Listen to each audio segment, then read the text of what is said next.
Адай базасынан Баянды ауылына дейінгі автомобиль жолын жарықтандыру бойынша 2022 жылы мемлекеттік сатып алу процедурасы өтіп, келісімшарт Элком жауапкершілігі шектеулі серіктестігімен жасақталған болатын. Келісімшарт бойынша аталған жұмыстар 4 айдың ішінде орындалуы тиіс болған.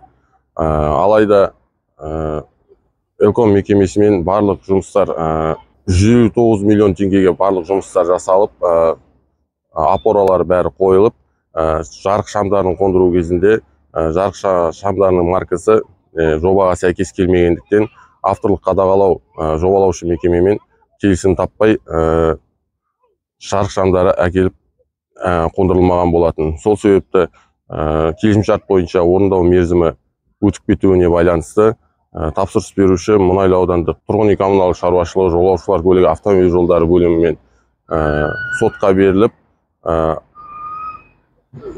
Элком жауапкершілігі шектеулі серіктестігін жұмыстарды аяқтауға міндеттеуге және сол сәтте өткізілген 0,1%, әр күнге 0,1% мөлшерінде айыппұл төлеу салынған болатын сот шешімімен.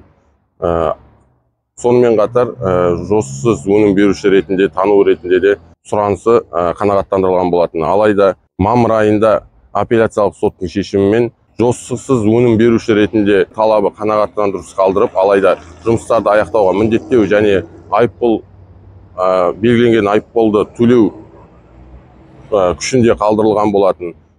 Бүгінгі күні Элком жауапкершілігі шектеулі серіктестігімен 401 шам жарығына тапсырыс беріліп, жоба бойынша қазіргі таңда олар келіп тұрған болатын. Алдағы уақытта жұмыстар жалғастырылатын болады. Ал міндеттеу бойынша сот шешімі сот орындаушыларына жолданған болатын. Жобалық сметалық құжаттамаға сәйкес шамдардың маркасы Philips болатын. Алайда Элком жауапкершілігі шектеулі серіктестігі басқа маркадағы шамдар әкелуіне байланысты авторлық қадағалау мекемесімен келісім таппаған болатын. Тапсырыс беруші жасалған жұмыстар актісіне қол қою үшін бірінші авторлық қадағалау, екінші техникалық қадағалау қол қоюға тиісті.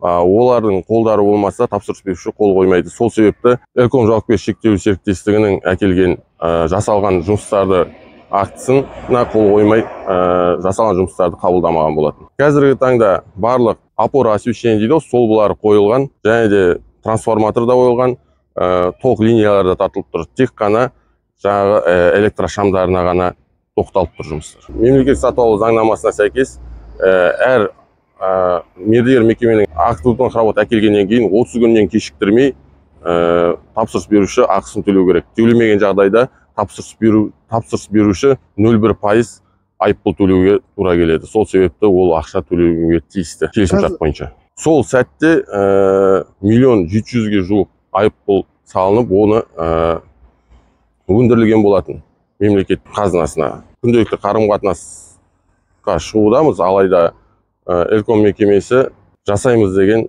уәдемен келе жатыр. Қазіргі таңда енді уәде болғанда жаңағы 401 электрошамын дайындау, жасақтаудың өзі 70-75 күн уақыт алған болатын. Жаңағы жасақталуы, жаңағы Philips фирмасынан жасақтап әкелуі электрошамдарын, ол 70-75 күн уақыт алатын болғандықтан, оларда дайын тұрған бар шамдарын қондырғысы келген болатын, олардың түсіндірмесі бойынша.